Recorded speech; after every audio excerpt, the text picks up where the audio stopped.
We are live. Well, good evening, everybody. There's nobody in the chat at the moment, but which is just as well because Viv has done the off. She has disappeared into the ether. She's gone into the background somewhere.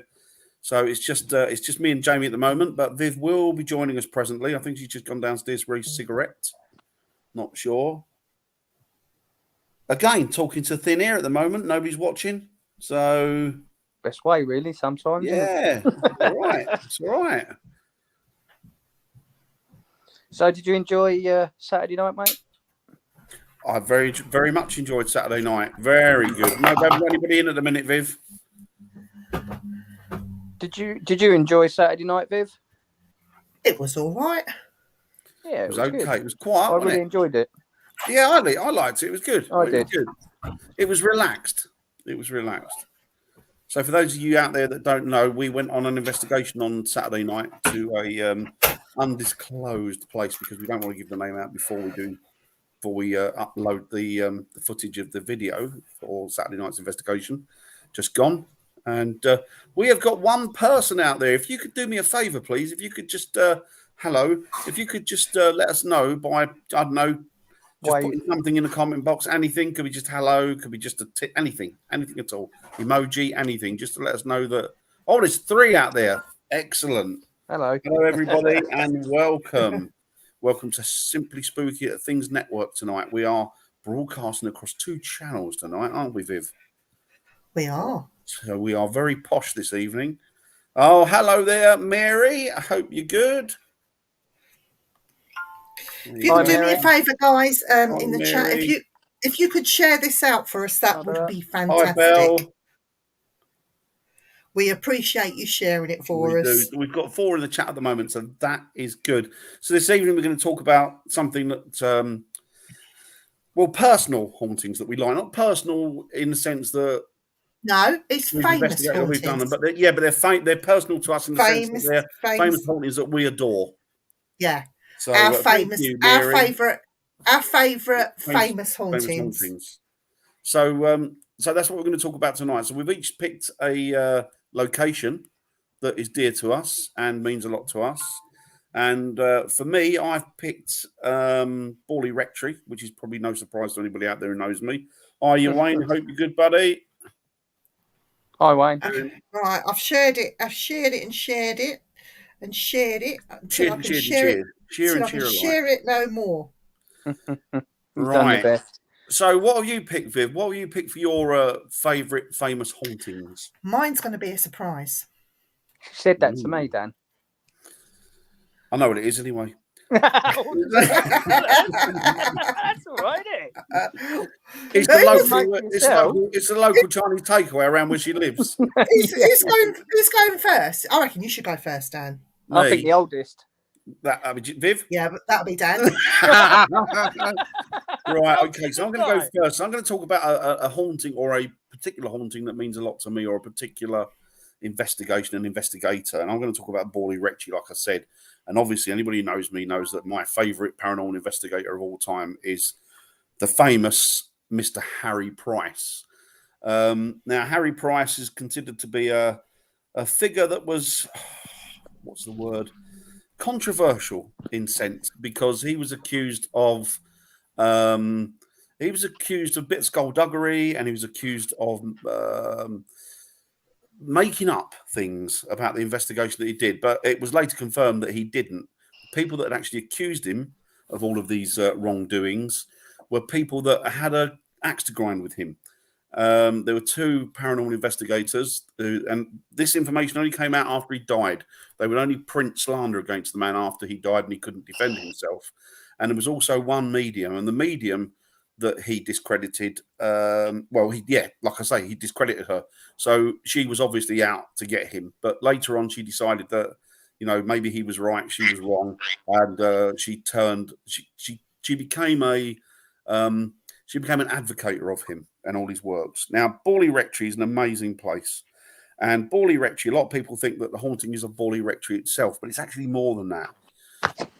And what a lot of people don't realise is the rectory, which was built in, I can't remember when it was built now, 1863, I think it was, or 66, around there.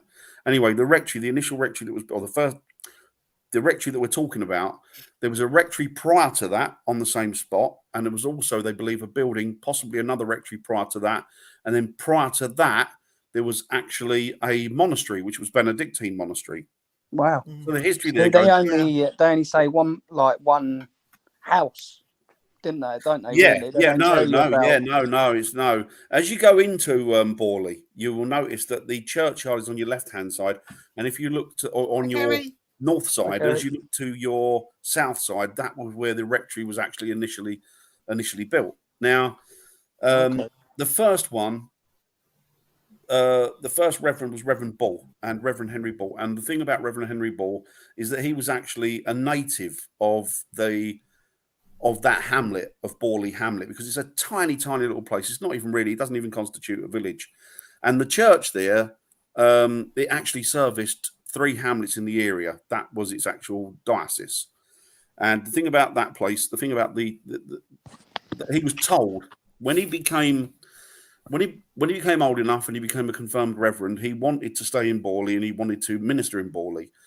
And obviously there was nowhere for him to stay. So we decided that he would build a rectory on that spot. Now, the locals told him, do not put anything there because it's just not going to work out for you. That land is very haunted. There's lots of things that are unusual going on there. He dismissed it and he built it there. And unfortunately, when he and his family moved in, they were plagued with paranormal activity. Now, that was fine. He took no notice and he stayed there for a few years. And unfortunately, it plagued his family more than it did him. But after a while, he passed away, and he passed away in the rectory in the green room. Then, roll on just after his death, his son then took over, who was Henry Ball. But they used to nickname him Harry. Now, Harry, he brought his family in there, and once again, they were plagued by paranormal activity. Roll on a few years, then he passed away in the green room inside the rectory where his father had passed.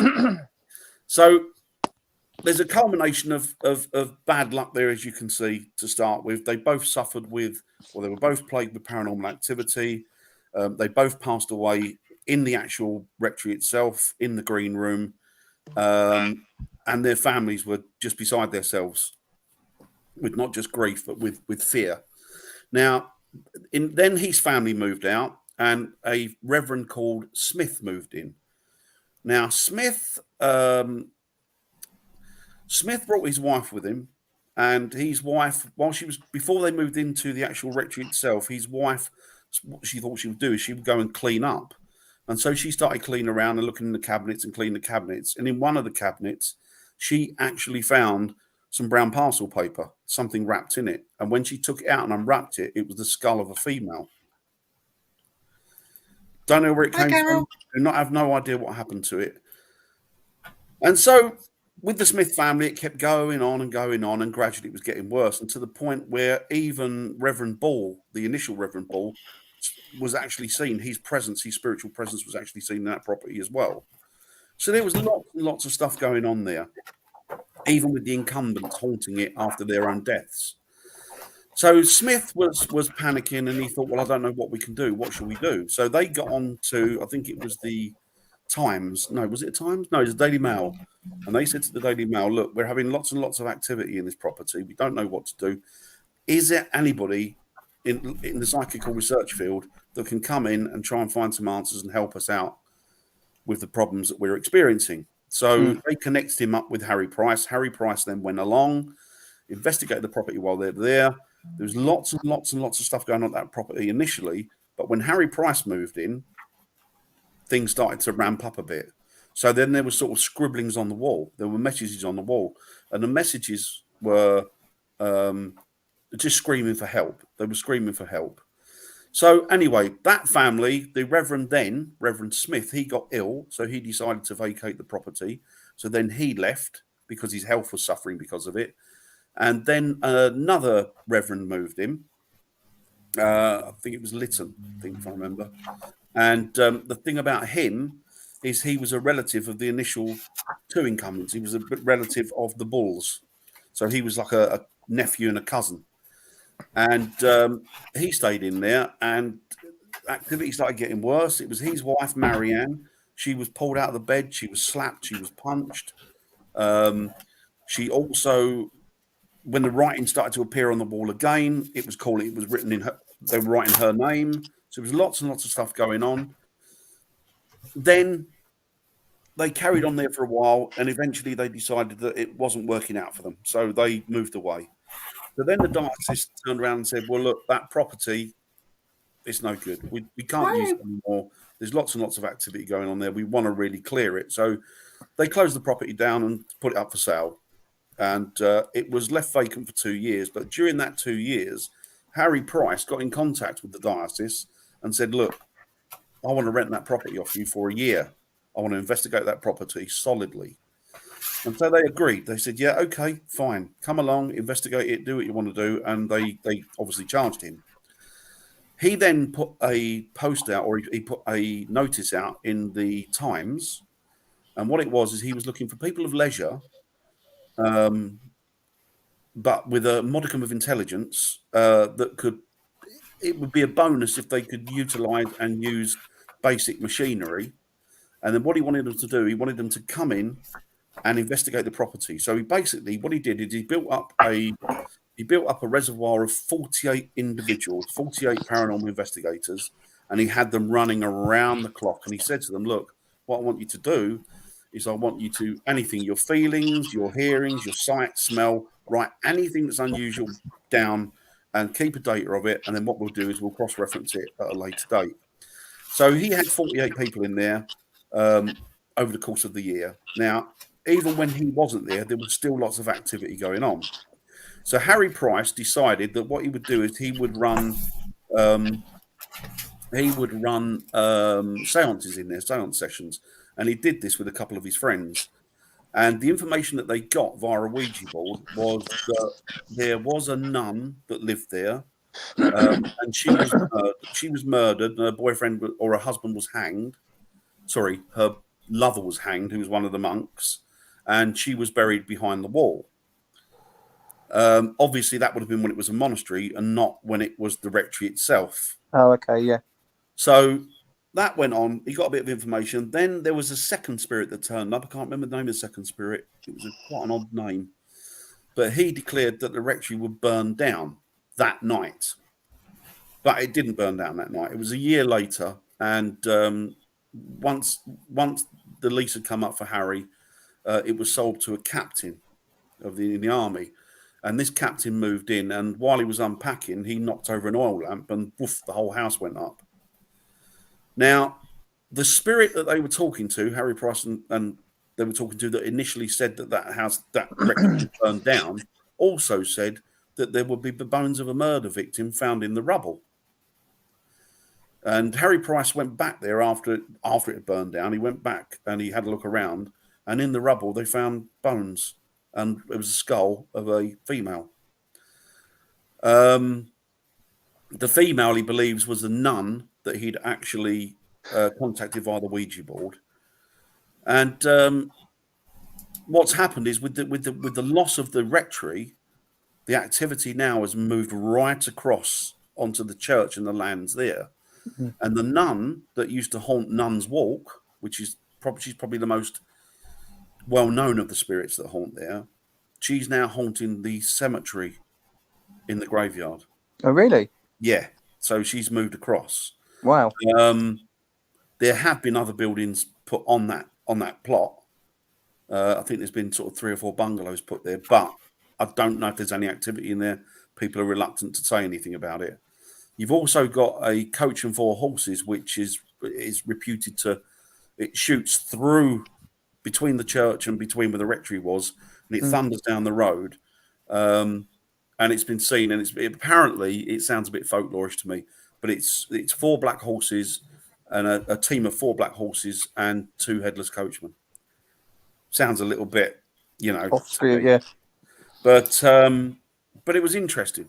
It's an interesting subject. And it's but this haunting though, Dan, is the only haunting that I know that's ever been reported that had the faces appear on tiles on the kitchen floor. Do you remember that? Yeah. It's the only haunting that's ever had that. so much more to it, but obviously I can't go into it all because it's so, and I've got 10 minutes, and it's so deep and it's so intense, and there's so much more activity towards it. Like the writing on the wall initially, when the Smith Marianne, family, when is it the Marianne Get Help or something, wasn't it? Marianne get help, Marianne help, get help, Marianne get help, Marianne, and but then it started to come, it'd appear on the wall, and then it would disappear, and then it would appear, and then it would disappear. But it's Quite weird, isn't it? Yeah, yeah. So there's, it's a plethora of activity in that property, just tons of it. I can remember going to the Retro Blog up to Borley when I was in my teens. Me and my friend were like, "Oh, we'll go up there for an evening." Fox screaming. Hey? Did you read that? I remember when me and my friends went there over 20 years ago. Wasn't a nice feeling, especially when we heard a fox scream. Yeah, that'll put you off, wouldn't it? Put the But willies up them. when we went there, Viv, and we thought we got, because we were questioning it, weren't we? We said, no, why would she be here, the nun? Because we picked up we were using the yes no box, weren't we? And we Yeah. got That's a a yes great on it. little kit, Are you the nun? Are you the sister? And we got a yes on it.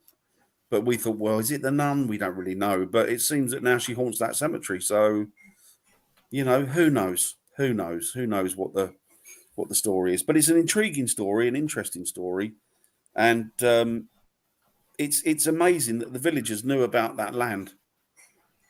Even before he built, and warned him not to build it, and yet he was born there and he took no notice. And I'd have thought that he would have heard the stories, but there maybe been a vicar. He might have thought it was just superstitious nonsense. Who knows? Yeah. Right. As I was saying, when we went up there when we was in my teens, me and my friend decided to go up there. I've never been frightened there, Belle. No, never been frightened there. It just feels peaceful, really. Me and Viv did it, didn't we, Viv, about 5 or 6 months ago? Yeah. And it was just, I mean, we did get bits, didn't we? We think we got affirmation from the nun, and stuff that we didn't actually initially hear. We picked up on the recordings after. So it was quite odd. There was stuff going on inside the church. Now this is the thing. The stuff that's going on inside the church. Bear with me a second. The stuff that's going on inside the church. What these kids done?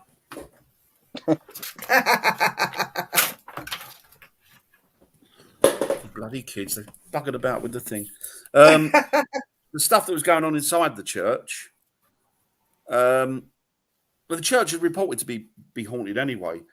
But the interesting thing about that church is nobody's ever investigated the crypt there, and apparently the crypt is meant to be one of the busiest thoroughfares for activity in that place.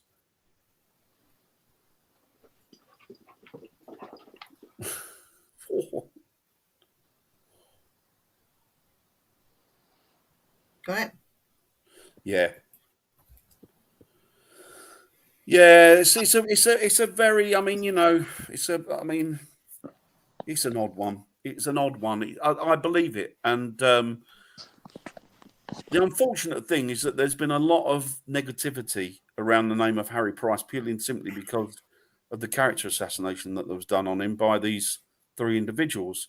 And as I say, it turns out that they all had an axe to grind. So, and obviously they put those articles out and they put that story out once Harry was dead, so he couldn't really defend himself, which is a really bad thing to do. Even if you've got it's a bit hard, isn't it?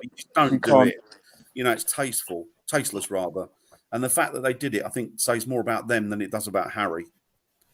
But I believe Harry Price was 100% honest. I really do. But an amazing investigator. So that's my was it 10 minutes? 10 minutes. Yeah. William said that it's got there. Yeah, he could have, William. It's possible. There's lots of stuff goes on in that church. Lots of stuff goes on in that church. Do you want to go next, Parker? Yeah, you can do if you want, or if you want to go, it's entirely up to you. You go next. I'm not going to be able to show you pictures though. That's the only thing. No, that's all right. Go on, you go next, Jay. All right. Well, I'm going to be reading from my book as well, just getting the notes and whatever, because I haven't memorised it. So, but yeah, I'm going to be doing Hampton Court. Hi, Terry. Yeah, I'm going to be doing Hampton. I just pressed it when you pressed it. Dan, leave things alone. Oh, we're doing it. You've got your head down like this. Right, go on, mate. Sorry, Jamie. Yeah, so you're going to start pressing buttons now? Yeah. Yeah, press my fucking buttons. I'll pick the nose. Go on. So I'm going to do Hampton Court. I've never been to the place before.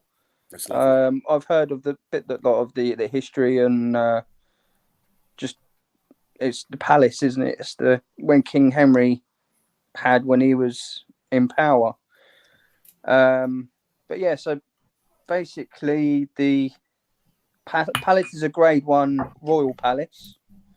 In the borough of Richmond up Thames, if I've got that correct, with Richmond upon. Sorry.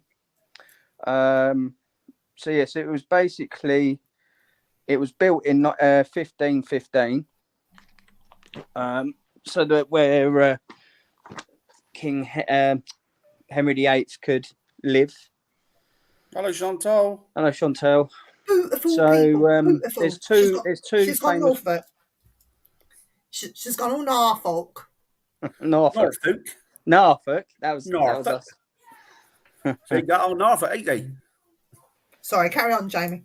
So yeah, so there's two hauntings which kind of appeal to me. Like, it's quite fascinating. Yeah. Up on the stairwell, there you see a lady in a white Victorian dress that she haunts that hallway up the stairs. Mm-hmm. And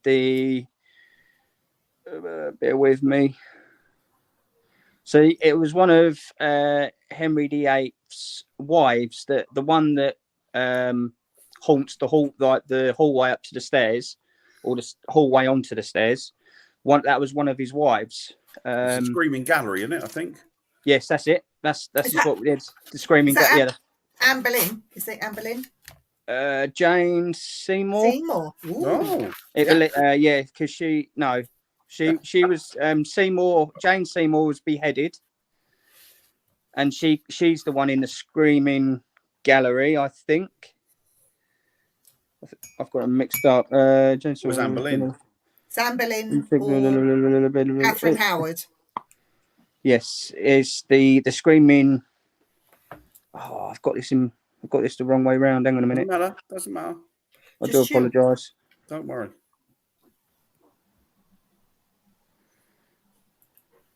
Hi, Trisha. Hi, Trisha.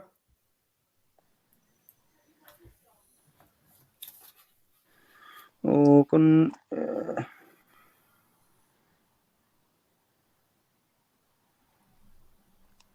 yeah. So Jane Seymour, she was the one that died in 1537, because that was his fifth wife, and then Catherine Howard, she was executed for treason. Is it treason? Yeah, treason. Because she shouted. She reported to on the silver stick, which one led up to be in a room in which Jane gave birth and died on the anniversary, Edward's birth in October 37. And then I should have memorized some of this. Don't matter, you're all right. No, don't worry about it. Yeah, so Catherine was beheaded at the Tower, age 19 she got done for treason. She said something, and she got done for treason. If I got the quote here,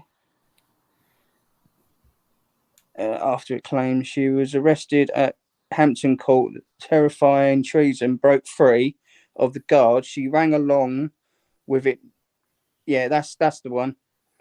So Catherine, she the one, she got done for treason, and then she was the one got beheaded in Tower, in the Tower, London Tower, because she broke free from the guard, and rang along the side of the haunting gallery screaming. Right. So that's how it all pitches in. I've done it the opposite way. That's all right. But screaming out the King of Mercy. So that's how Catherine died, and you can see her spirit in the screaming galleys, in the galleries, in the hallway, going up onto the stairs. Sounds, yeah. Yeah. So I was going to try and share the pictures, but I don't think I dare because I will mess it up. And then Jane Seymour, she's the only wife of Henry VIII. She's buried in the royal tomb at Windsor Castle. Yeah. Dan's frozen.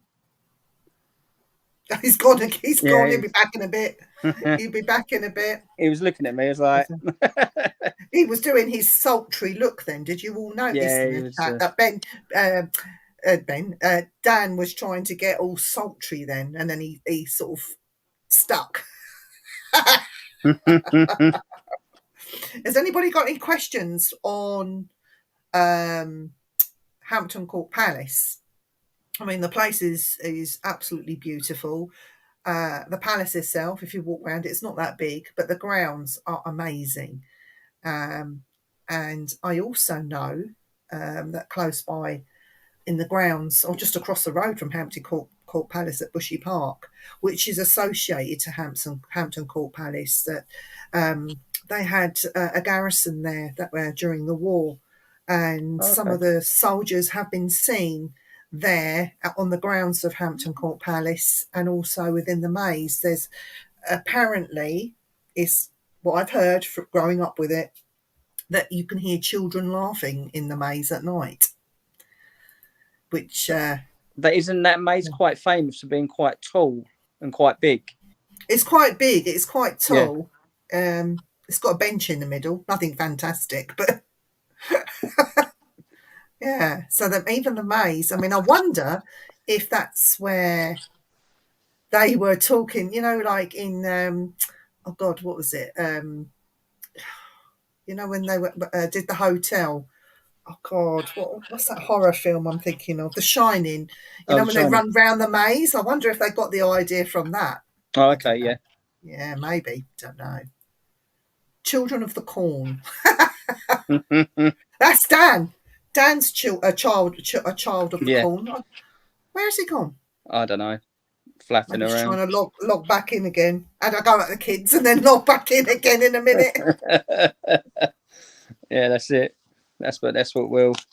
But we so get. Did you learn a lot about Hampton Court Palace while you were? It was quite interesting because I've seen the Mary Rose that was in Portsmouth, which was Henry VIII's ship when I was younger. So I had a bit of a fascination of it anyway, really. We'll get onto that one in a minute. Just hang fire with that one. It's not at Hampton Court, but I know what you're talking about. Children of the Corn. But yeah, so there was a bit of a fascination really to do it, and it's in Tudors, wasn't it? So it was quite.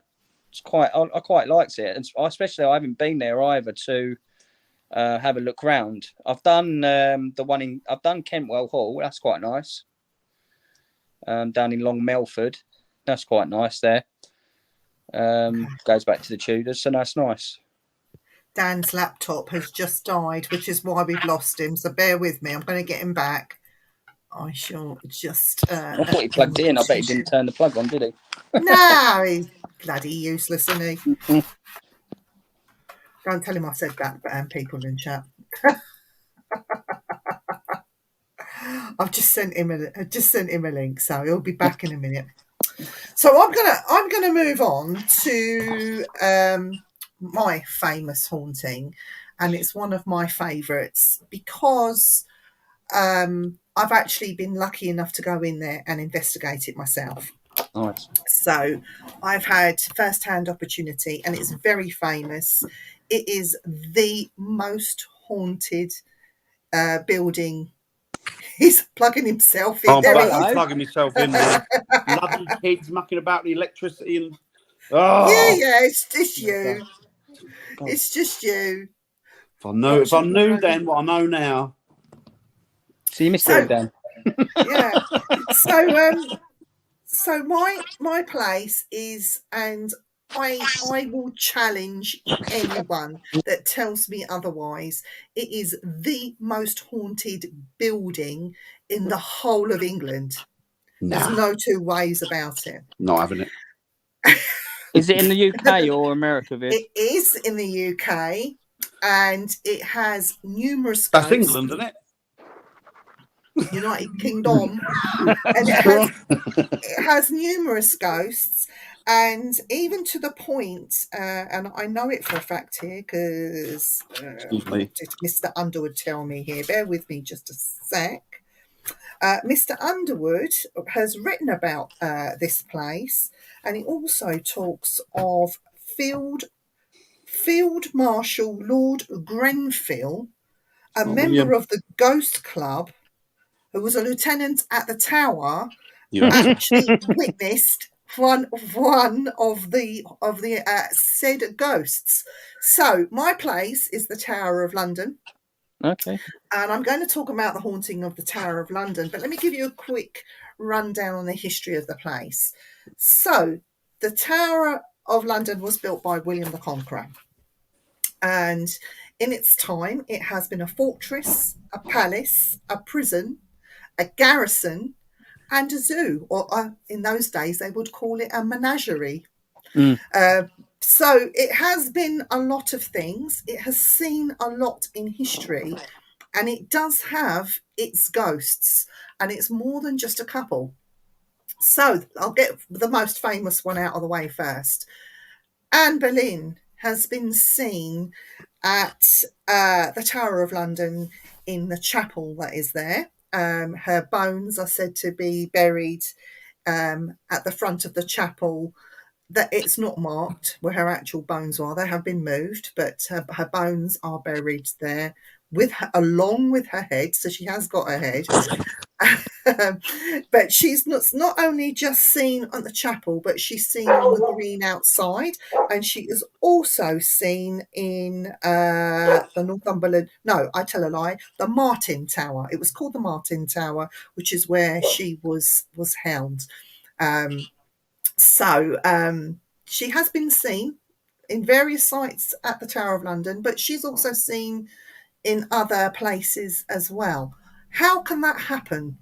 And I'm going to explain to you. Only one of those hauntings and all of these places where she haunts is a real haunting. The rest are replays, so they're residual hauntings.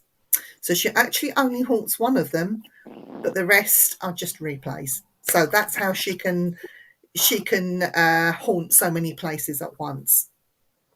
I want to talk about what used to be the Jewel Room. In 1817, the Jewel Room, which is what we know as the Martin Tower, there was a family in there that was serving or living in the place, and they were sitting down to dinner, and it was the wife and the children that had seen it first. They saw a cylindrical shape, and it was quite tall and quite wide, and of course there was havoc that rang amok then after they seen this thing appear in front of them. But when they stopped and reflected on what they were actually seeing, what they all reported was the same thing. And they said that the thing they were seeing looked like a bear. So that's in the Martin Tower. So there's a bear that haunts that place as well. One of the Earls of Northumberland. Now, I'm very honoured because I have actually captured this guy. he has been seen walking the ramparts between the Martin Tower and what they call the Northumberland's Walk. Is that the walkway that we It saw you is the put on? walkway. So the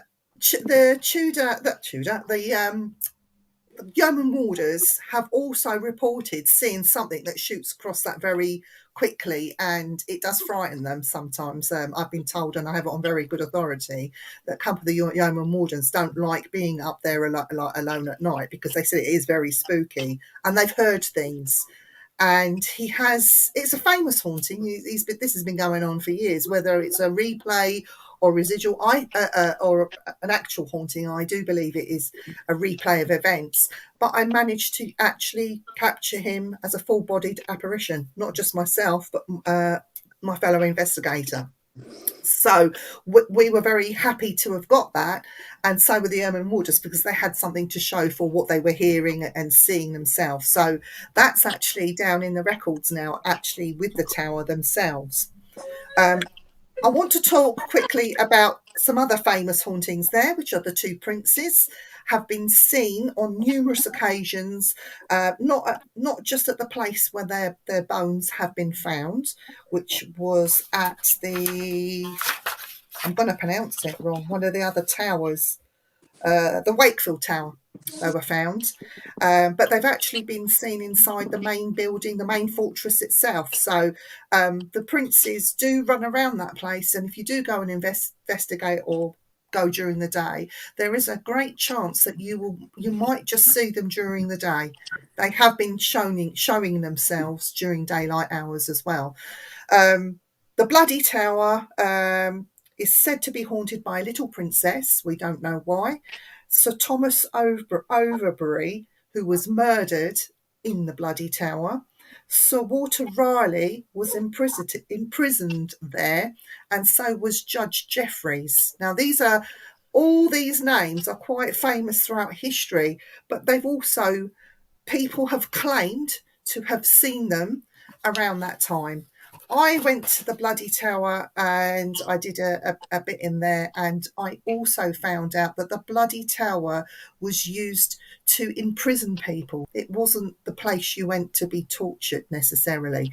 So I did have things go off in the Bloody Tower, not what I expected to, because a lot of it was smell. But the Bloody Tower is very, very impressive if you ever get the chance to investigate. The church itself at the Tower of London is also haunted. I've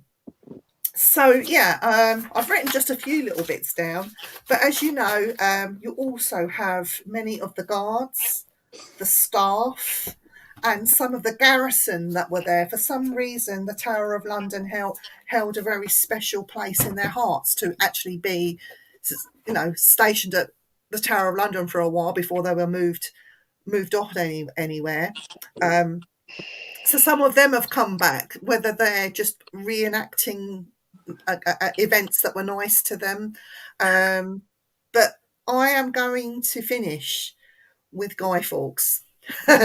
So I have an affinity with Guy Fawkes. Don't ask me why, I just love Guy Fawkes. And we get A-class EVPs at the Tower of London of Guy Fawkes explaining the torture and what they were doing to him. And the one that I got, which I'm very, very proud of, was, look what they've done to my hands. Oh, wow. So we know that at the end of his torture, he did admit to doing what he was being accused of. He couldn't even hold a pen to sign his signature. So they put the pen in his hand and did the sign of a cross. But yeah, so this place for me is my favourite place and famous for a lot of hauntings. And the fact that it was a zoo, the fact that ghosts of animals are seen there, the fact that they keep ravens. The ravens, there is a story, if the ravens ever leave the tower, then it will fall. It's not a myth, because they crushed up the bones of ravens and put them in the cement when they made the first part of the tower. So yes, if those ravens ever left, the tower would fall because there's nothing to hold it up. Yeah. But it's amazing. It was a zoo. It was a lot of places. It's prominent throughout English history. It is over 1,000 years old now. You know, what more could you ask for? And full of a plethora of ghosts, you know, and they don't just turn up at night. When you go during the day, take your children out for a visit to the Tower of London. Take your camera, because things have been caught in broad daylight. It's an absolute jewel, the Tower of London, for me. So that's it. There you That's our go. three. So it'd That's our be- three favourite places. So there is a Favourite rumour that the famous? Krays were in the tower, Viv. They were. They were. Yeah, I thought it was. They were in the army, weren't they? That was when it was a garrison. There was still a garrison then, I think, wasn't it? Yeah. Yeah. I mean, it's. I think we should hold Dan overnight in the Tower of London because he uses to be a zookeeper. Now, this would be a really interesting experiment. Put Dan in there like he was a zookeeper and let him walk around like he's looking at animals and that sort of thing. Have somebody dressed up as the jailer or an executioner. There is a story of somebody is seen running away and then you see another spirit behind, and then she stops and turns around, and apparently it's the executioner that's standing there. But how true that is, I don't know. It does sound interesting. Traitor's Gate is quite interesting because Traitor's Gate was actually the tradesman's entrance. Yeah, It was only in recent years that it was coined the phrase Traitor's Gate, because that's where they brought the traitors. That's where they used the to drown people, wasn't it? There, when the tide used to come in. That was a bit further up. Oh, okay. Yeah, I know what you mean. Yeah. Yeah. But they changed the walls, didn't they? And as the tide came in, that was it. Yeah, that's game over, isn't it? Mm. Yeah. Mm. But say so, like between Borley, Hampton Court, and the Tower of London, I think you couldn't have picked three better places. No. It was a bit of a they're hard the most one, really. well known, aren't they? Really, I think. Yeah. You know, they're all historical places, actually. Yeah. Three of them historical. And any true and real paranormal investigator would know of these three places. They would. Yeah, Definitely. You know. Definitely. Well, thanks for that, Viv. That was interesting. Sorry, Jamie, I didn't hear yours. I'll listen back now. Sorry. But yeah. Oh, I'm just reading through the messages. She's clicking away. The bloody tower. I already put that up. Oh, did you? Yeah. He's pressing buttons. And that. And that. Put that. Yeah, I haven't put that up. That's what I put up. Yeah. The cage, yeah. So, has anybody got any questions about our favourite places? Yeah. You can't just get into the Tower of London. You have to know people. Terry will tell you, you have to know people to be able to get in somewhere like that. You know, it's not what you know; it's who you know. Who you know? Have you watched the documentaries on 5 about the tower? No. You haven't? No. Why? I thought you would have done. No, because I've been watching a lot of stuff just lately. And it's all about finding Bigfoot, Expedition Bigfoot, Downton Abbey. What's your experience at your number one location? Go on, Dan. Good question.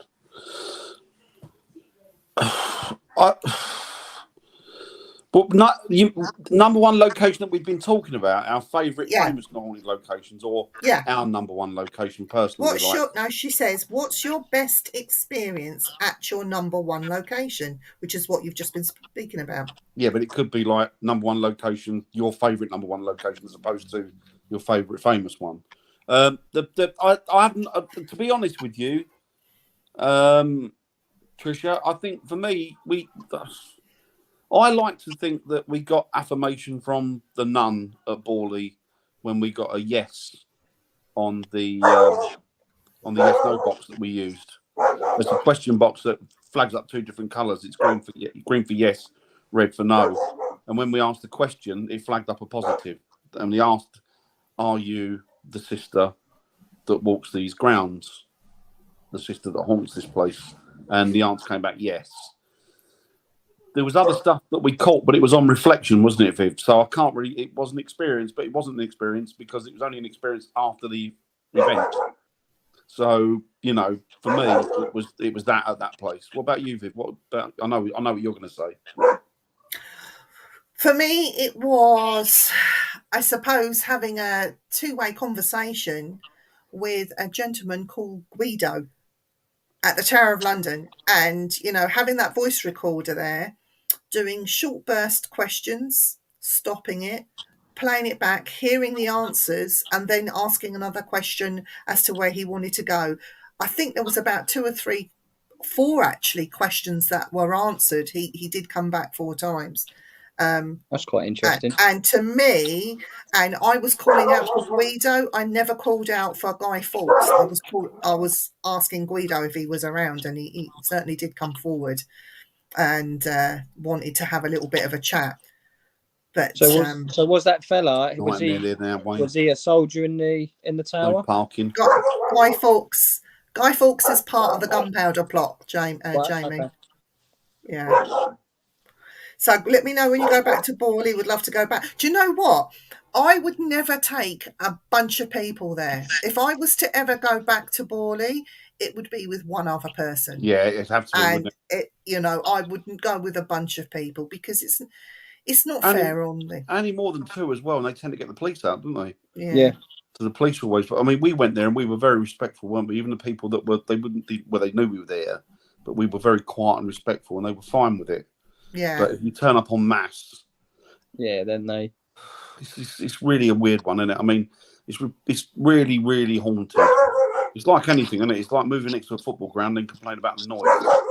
It's like, you know what I mean? It's like, you know what it's like. You know there's going to be paranormal investigators that go in there. They're doing their best to put them off by, there's no parking there. It's a nightmare. No. Viv and myself, Andy, bless him, had to drop us off. So apart from that, we wouldn't have been able to do it. So yeah, you would have to be dropped off, the driver go away, and then be picked up later on. And and to be fair, you don't want. I mean, if I lived there, I'd get a bit sort of annoyed with lots and lots. I can understand them getting annoyed. I can understand them getting annoyed. But then, by the same token, a little bit me thinks, well, if it's that famous, why it's like moving next to a football ground and moan about the noise. Yeah. They've taken down the signs, Borley, now, so when you drive in, you don't even know where you're there. You know where you are. You drive through it, not know that little hamlet, isn't it? Yeah. They still close the roads on Halloween. Do they? Get in there, mate. Yeah. Well, when Dad used to drive around there, when he used to deliver some like the parcels and that, he had to go through Borley to get where he was going, and at Halloween they used to close the road. So people couldn't go in mass, like you say, mass numbers, and because see that I understand, because I think that what's happened is most paranormal investigators are respectful and they'll go there, but a lot of them go there 10-handed and 15-handed, and they're all walking around. You don't know what damage they're doing to the graves at night because they're stepping all over everything. They're probably wrecking the grass there, doing all sorts of damage, leaving rubbish, being noisy, and I can understand that. Trish, it's because a lot, and I mean a lot of paranormal investigators, kids, thrill seekers, junkies, they all go there on Halloween thinking that they're going to get something. And this village is so small, they can't cope with it. And why should they, to be honest? No, not that. Not like that. Yeah, that's the problem, Tricia. That's the problem with a lot of them. Exactly. Yeah,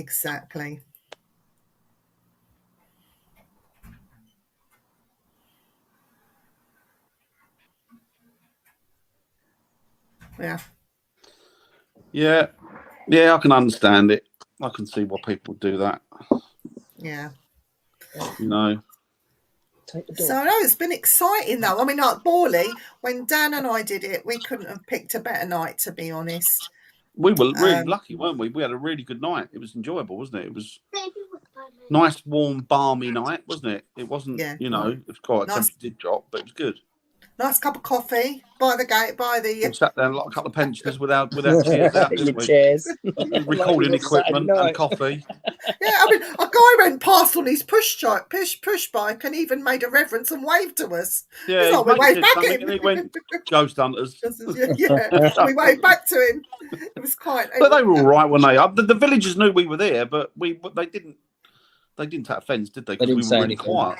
Mm. Yeah, we were really quiet. We didn't, we were very respectful of where we were. And at the end of the day, that's sacred ground, isn't it? Yeah. Yeah, but you get people that scream, run around all over the place, and panicking. Just, disrespectful, isn't it, as well? It's not even so much disrespectful. It was just like people being. Oh, I remember that, Terry. That was at Christmas a few years back. Just being stupid, it's just they're there for the thrill. That's all it is. They're not investigators. So no, and that's most of them there, isn't it? Are there for the thrill, aren't they? They're there for, and I can understand it, because I'm guessing those properties around there are not very cheap. If you spend like best part of £1 million on a property, you're not going to want people banging. Especially that one near the church, next door to the church. It's quite a nice house, isn't it? Yeah, some lovely properties there. It's a lovely, lovely, tiny little hamlet. It's really nice. And the site of Borley, the site of Borley Rectory itself is gated now, and they have built houses there, and it is gated, and you can't even get in on the site of Borley Rectory itself. No. There's just no point really to be in winter and look like. God. Do you know what, Tricia? That's what me and Viv do. We love it. Yeah. Love it. Oh dear! He says he's going to take me to some railway tracks. He's going to take me to a railway track and soon. And I'm thinking, oh shit, he's going to push me in front of a train. That's what he's going to do. Point out the trains. tie you down. And then us three, we're off to Mildenor at some point, and we're going to watch the planes come in and out with sandwiches and flasks. We don't half live on the edge, just like, don't we? Oh my God. But yeah, there are loads of famous hauntings. But you know what? I always say, don't take it as gospel. Do your own research. And when you start going down that rabbit hole of research, you'll find that it branches out into so many different tunnels on that one place that you're looking at. But Borley Rectory and the haunting of Borley, once you start going down that rabbit hole, you'll find out so much. And the man himself, Mr. Price, he's done so much within the field of the paranormal, not just Borley Rectory. No, and he's done loads. People don't actually know what he's done because they've not bothered to research him or look him up. No. And unfortunately, the thing with Borley is it is a very famous haunting, but by the same token, they've marred it by the criticism of him. Hi, Kelly. Hi, Kelly. Yeah, they've marred it, haven't they, by the criticism of the man when it's not it's proven that it's not true. Oh, it's sad. Have you watched the new Borley film yet? The new Borley film. There's been loads, hasn't there? Yeah, I think they might be knocking them out left, right, and centre, aren't they? I think so. Hi, Kelly. But I think them out left, right, and centre. Lucas. But I always say, do your research, go and investigate, use your own common sense. If you do be respectful. And if you do get anything, go back to your research. Has anybody in history got the same thing as you? Keep coming back there. And don't be put off by places where people go, I'm not going there, it's not haunted. Or nobody's been there, it's not haunted. Oh, yeah. Nobody knows. And spirits are everywhere, aren't they? So. Hi, Dan. Hi, Dan. Hi, Dan. Spirits are all over the place. So. You get that a lot, though, don't you, Dan? I'm not going there. It's not haunted. But you know what? You've had it. I've shared a piece of, a live feed on my wall recently because we went somewhere to see something else, not to do with ghosts. Never been investigated before. We didn't even know that it was haunted. No. And I've had the most frightening evening of my life in that one place. It was active, wasn't it? That was very active. Hi, So Kerry. It's probably the most active place that I've been, I would imagine. Hi, Hi, Kerry. Do you think? Yeah, I think it, for apparitions, I think it was. For seeing something, it was. I mean, I've seen, like yourself, see stuff quite a lot. Well, not a lot, but enough over the years. You see bits and bobs, but like to see three or four of them in one place As Wayne was quite says, growing. sometimes it's getting others to share their experience of those venues. They like to keep it to themselves. But you know what, though, Wayne? It depends on the circumstance, because, if you're at a place that's never been investigated before, it's a very small village like Borley, do you want it overrun with paranormal investigators than to ruin it for all? It's a question. It's not a question of them being secretive or not wanting to share. I think a lot of it is because they can't share, or you get into a venue, the venue owner's got you in, but doesn't want loads and loads of paranormal groups. So Exactly, Tricia. Yeah, no, I agree. It's a double-edged sword, isn't it? it's like everyone says to me that they want to get into the Tower of London. But you know what? I can't give my contact to go and invest the Tower of London. I can't give that out to anyone because it's just not the done thing. And sometimes, well, the thing is as well, any goodwill that's been shown to you, you could ruin. Yeah, exactly. Yeah, and it's not worth doing that for those two reasons: being respectful and not ruining it for yourself. I know it's selfish, but why should you? Yeah, that's true. Von says, would not expect you to. Oh, she's lovely, Von is. She is. I do like Von. I had that with Russell Patrol. We were trying to find out if any other teams have made contact with the Navigator.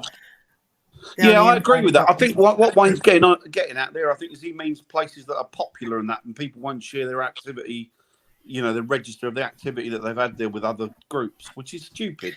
Yeah. Well, the thing is, there are like Rougham. There is a Rougham Association Facebook page where people could share stuff on there.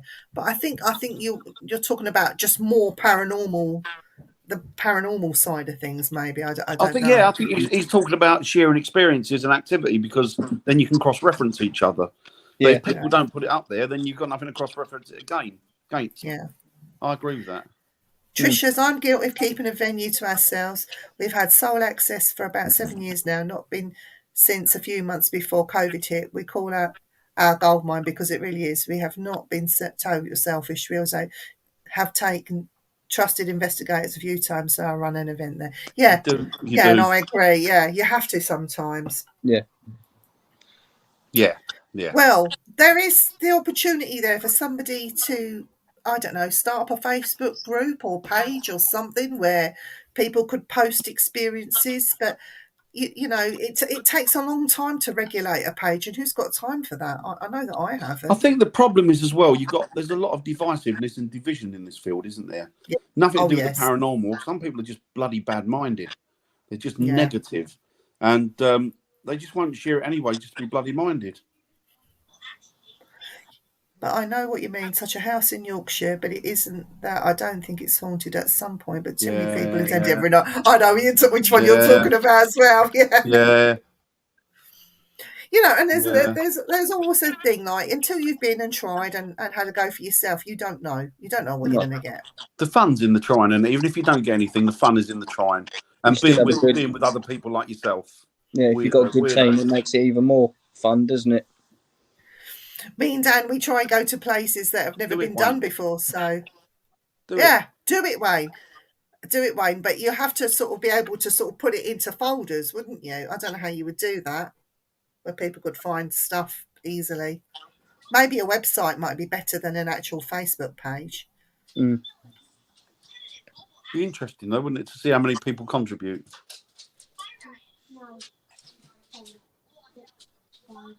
Yeah, too many people. I think Von, it has an impact on it. I really do think it has an impact on it when too many people go somewhere, and it's like a battery, isn't it? I think it gets worn down. Yeah,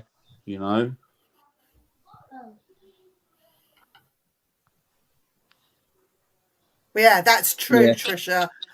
Absolutely, It's true. 100%. Thing is, as well, can you trust these One's groups? on it. Because when I look at a lot of them on YouTube or Facebook, clearly the evidence they get is either misinterpreted or it's complete lies, and they know that they're lying. You know.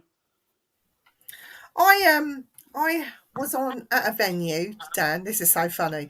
I was at a venue with a few people, and this one lady investigator, let's just say, went around and did a load of EVPs. And she was in the base room, and she's well known within the paranormal. And she's been doing it for a little while. And she's playing back her EVPs. And listen to this, listen to this. I've got the voice of a little girl.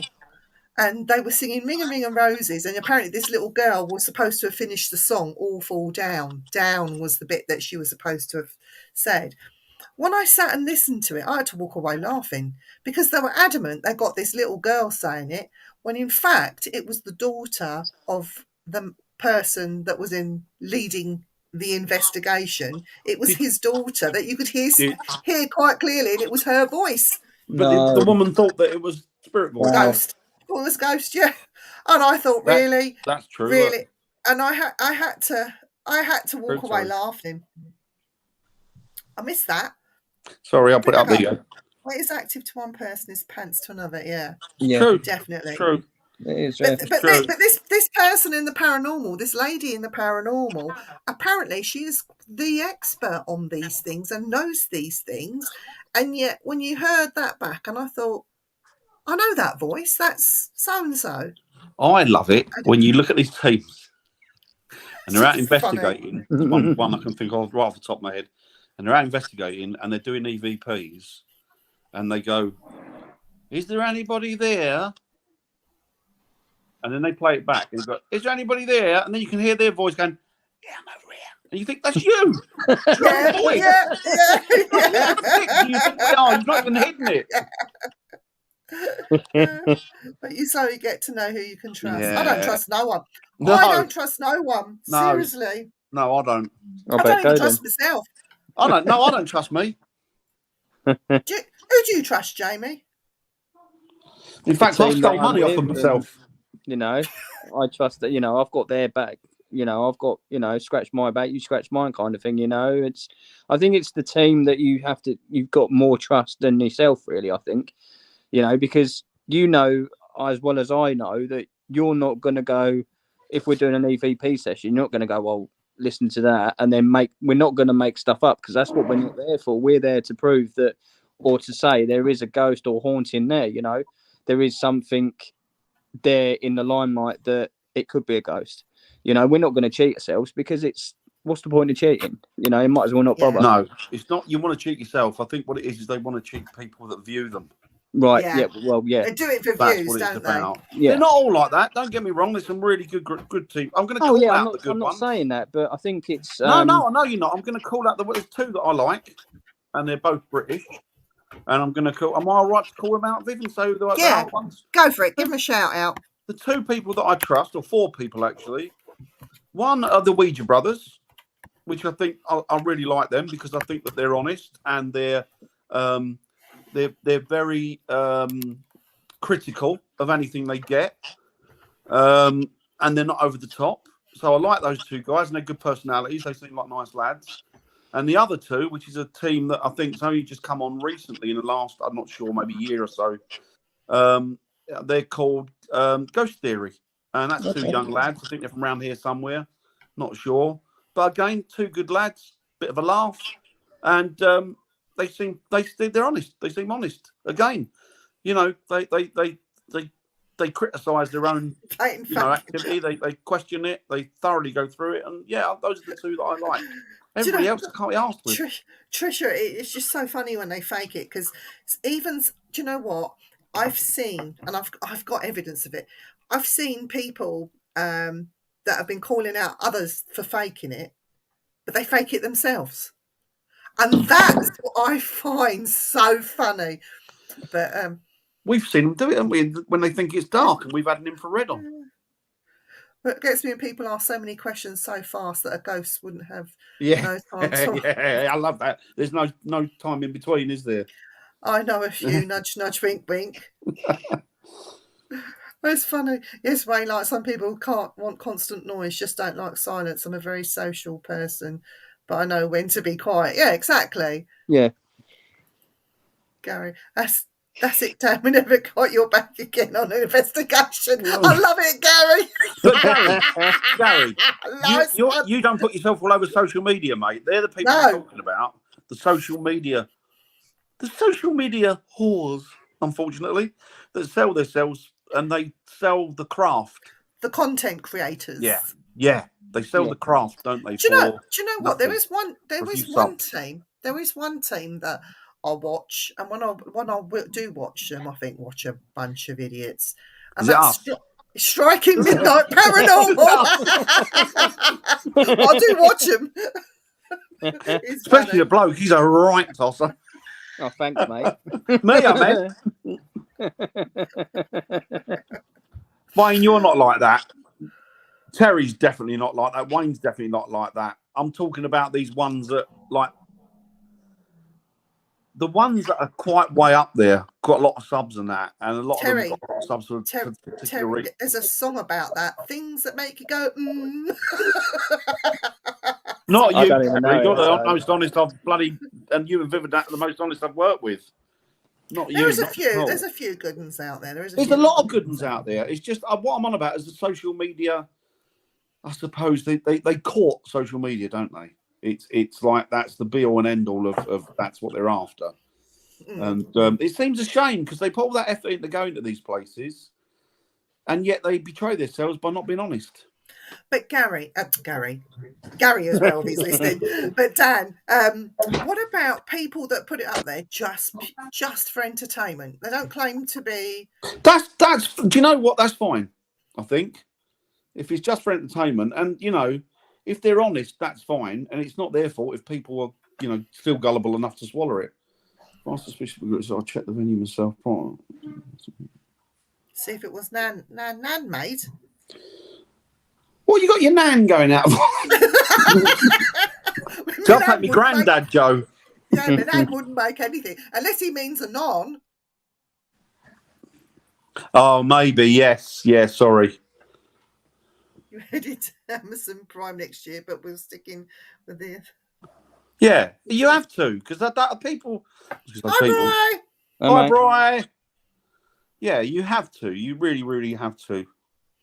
I used to live stream a lot, but it's mainly to draw interest to my events. Archive my page. Do you know what? You should just keep your page going. Yeah. Let people still look at it because you go back and view it and just think, I remember doing that. It's hard work, isn't it? It's like because full well as soon as you put yourself out there, you're open to really character assassination by some of these people. Yeah. It's not enough that they criticise the group and how you go about things, but then they start becoming personal. And I've had it, Viv's had it. Yeah, just Jamie's keep going. Just grow a thick skin and keep going. Yeah.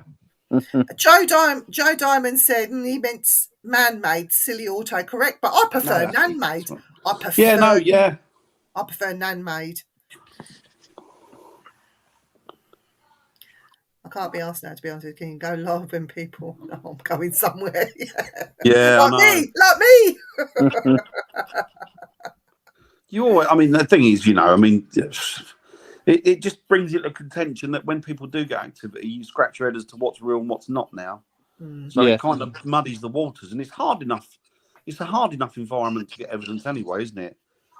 And when it is up there and it maybe is credible, people aren't going to believe it.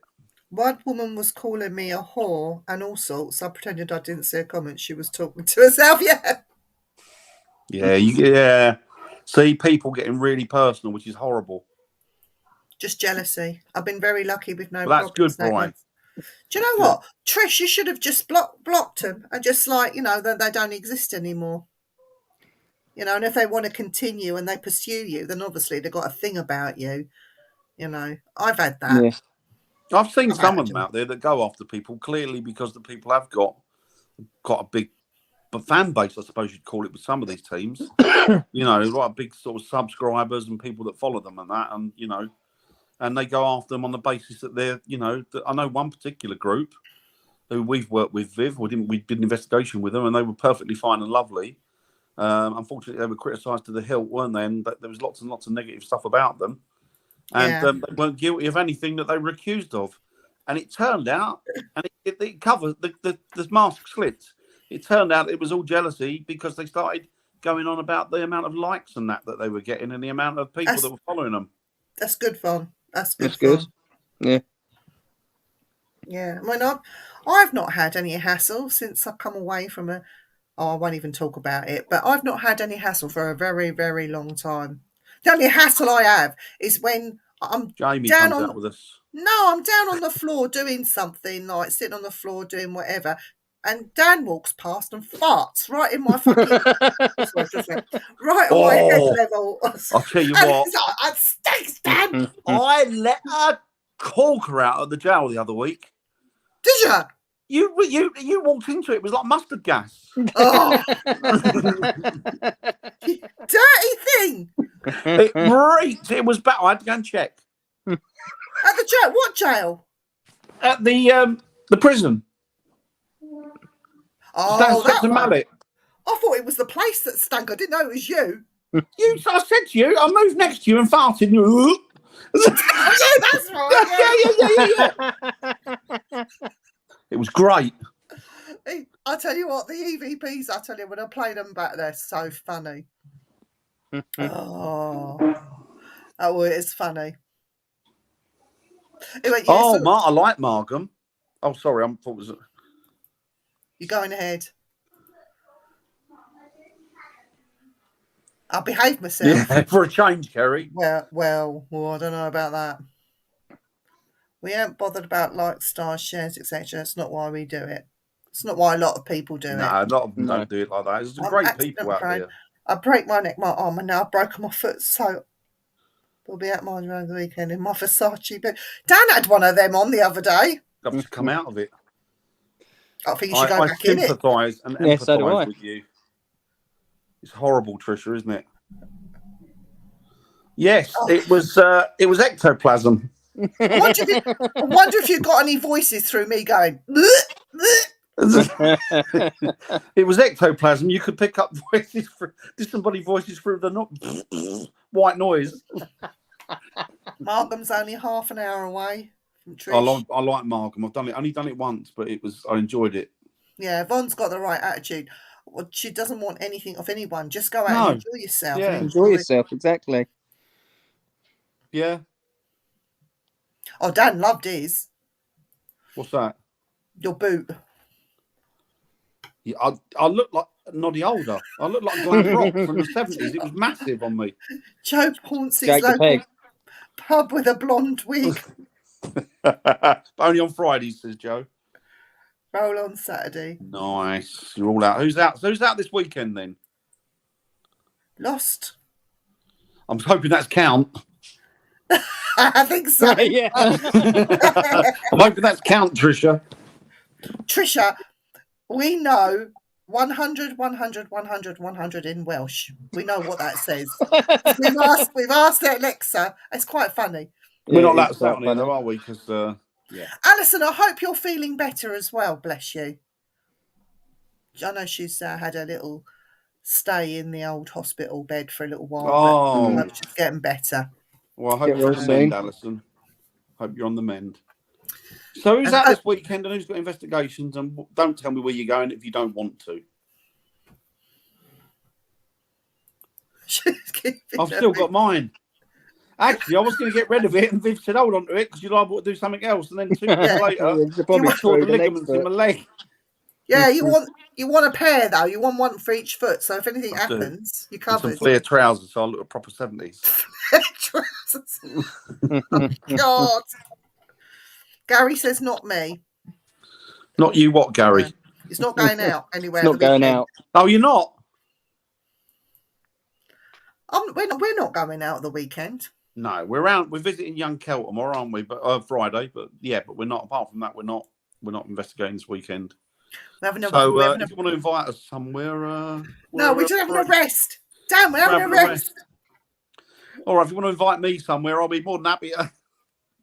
Hoping to be about, but nothing in stone yet. Yeah, no, that's fair enough. Have a pair of boots, broke both feet at the same time. Oh, Joe. Wow. Wow. I'm like, Ouch. oh.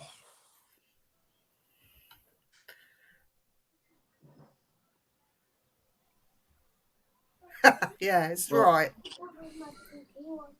Nothing next weekend. In a little while, in a minute. Is going to see granddaughter in Derby. Oh, that would be lovely. Yeah, nice. Not this weekend. No, that's supposed to. Not a lot of people out. How did you get around? Who, me? Hobbled. Badly.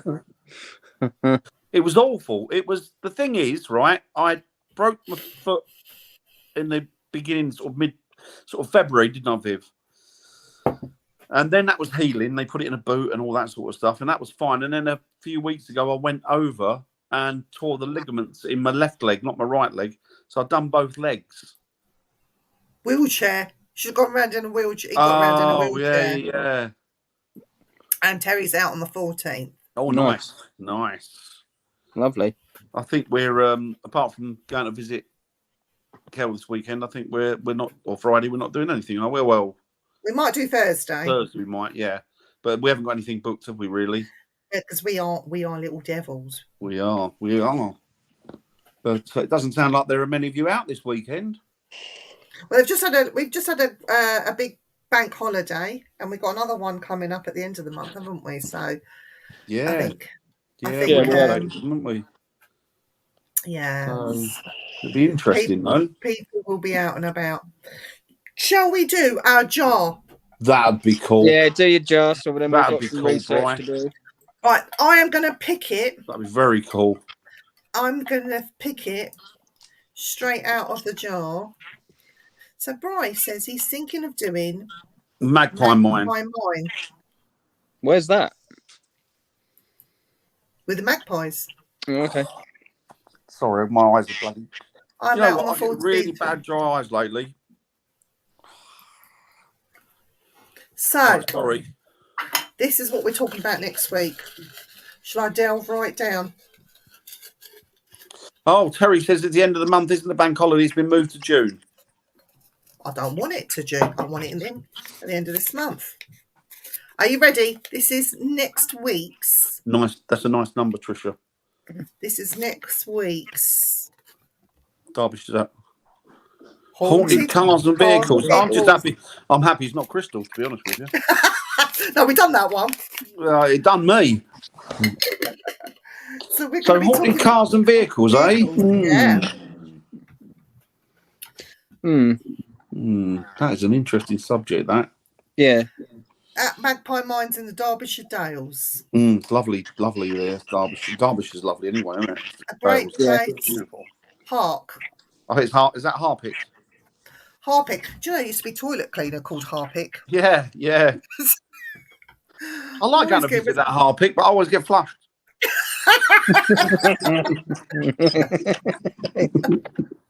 That's very bad. So haunted cars and vehicles next week. So Jack, that's going to be an interesting one because yes, we recently went to a place with lots of haunted vehicles. Yes. I have to do some research then. What a topic. When I said about 3 years ago, it tickled me. Harpic, yeah. I thought my dad's car was haunted. It kept moving by itself. He never put the handbrake on. There's a car at the doctor's house near Hampole. Wonder if it's haunted.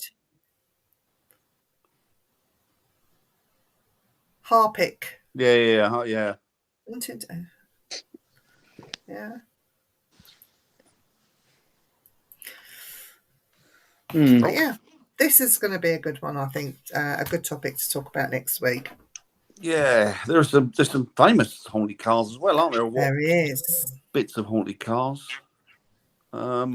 Stop talking about Terry's missus. Oh, that was a good film, that.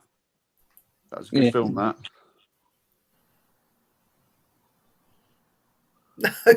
No.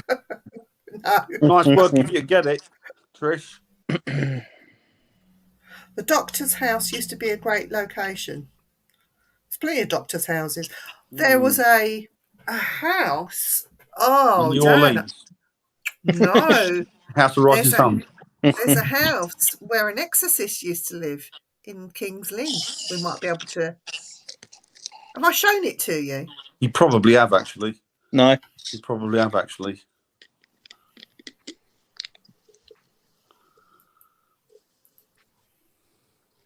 It's a similar looking car. Oh, excuse me. Yeah, we're out at, I think we're out investigating on the 28th of May. We're out next. Yeah. We'll be out before that, I reckon. Yeah, we will be out before that. Yeah, before that, I reckon. Definitely. Saturday night, if anybody's got any spare places. I'd love to, but it's my little boy. Yes, it does, Terry, doesn't it? Does Ware High Street have a lot of cars, I should imagine? Yeah. It's normally me going up and down it, lost. No. We got lost coming back from Vibs, didn't we? We did. There were 3 cars there back Only in the one day, but one left. Well, there you go. Well, that was interesting. I have seen a car, one of the original Beetles that was made during the war for the Nazis. It was Hitler's? In a museum, and they said that car was haunted.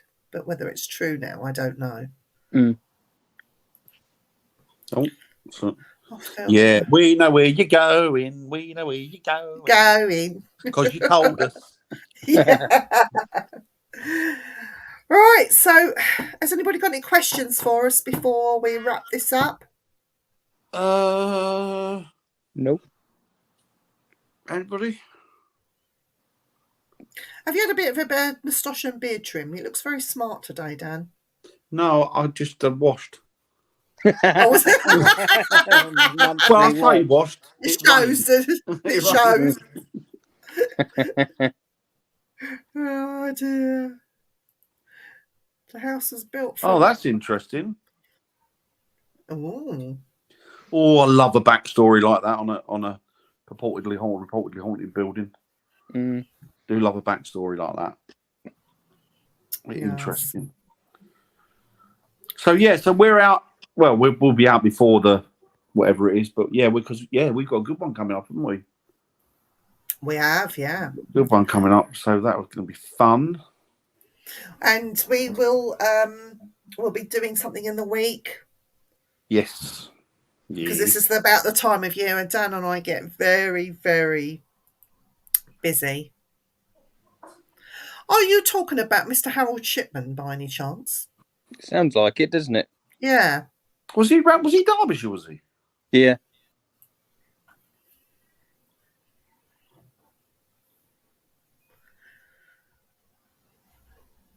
Now I'm intrigued to see if it was Shipman. Harold Shipman, yeah.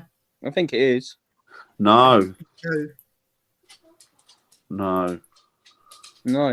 Is it Doctor Who? Doctor Who? He's in Cardiff. That's down by Trisha's neck of the woods. Have you mistaken the TARDIS for his house? No questions. Really enjoyed this. Thanks for joining, Journey. I'm on a late shift, but we'll try and sneak a crafty session while the boss isn't around. Be good to see you there, Pat Carroll, and thanks for coming tonight. It was great. Yeah. Thank you all so much. So we'll be back. Well, we're on air tomorrow night. We'll be back same time, same place tomorrow. Well, a little bit later, but tomorrow night. Tomorrow night at 8 o'clock.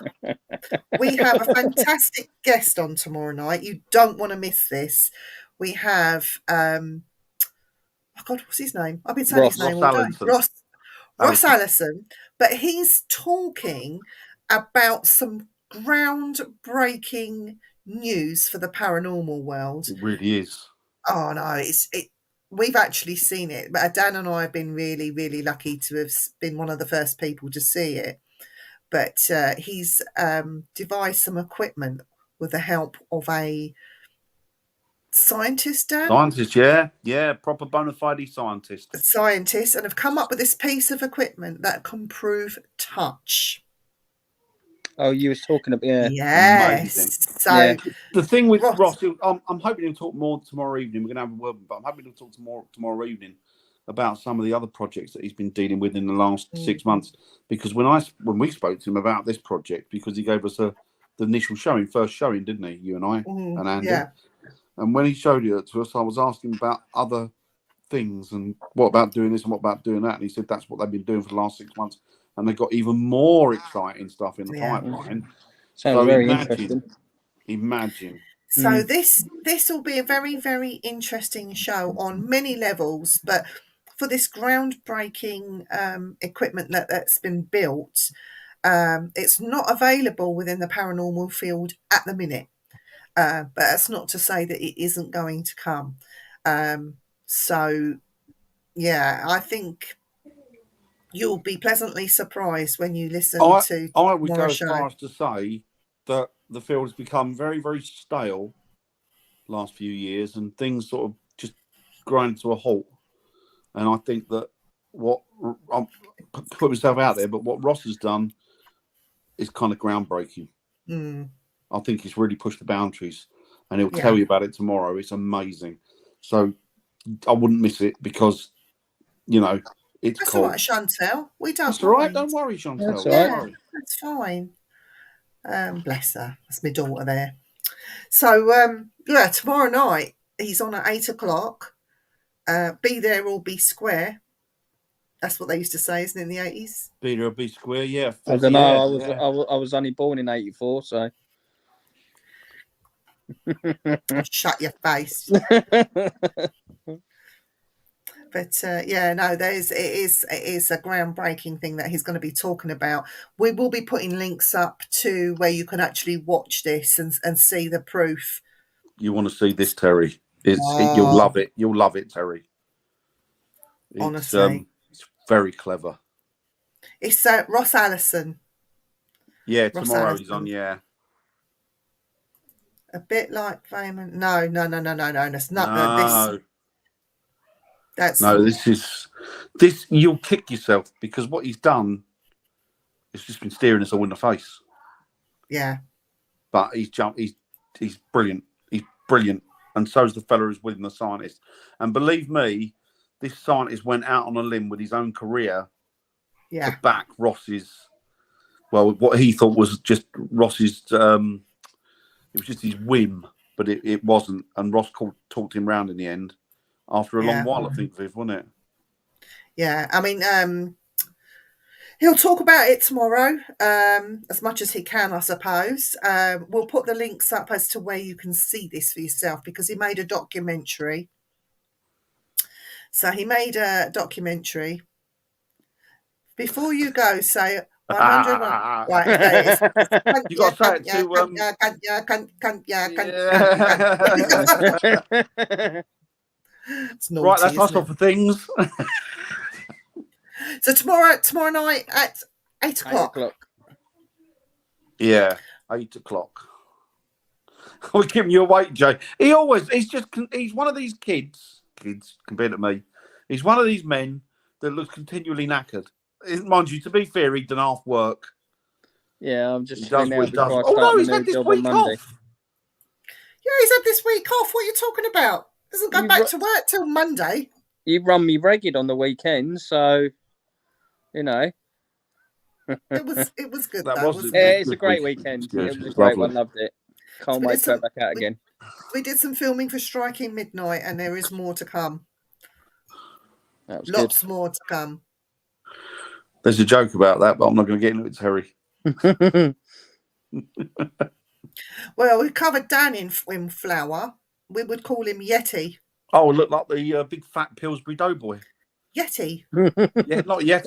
Or the Stay Puft Marshmallow Man. Stay Puft, that's it. Stay Puft Marshmallow Man. Did you see my thing up there? Man. What? Yeah. My ode to Bigfoot. Yeah. Yes, can see it. I've got a foot up there. I think that was there Saturday, wasn't it? It's been here for weeks. It's a metal one. Metal. Metallic. It's made with real UFO stuff, you know. And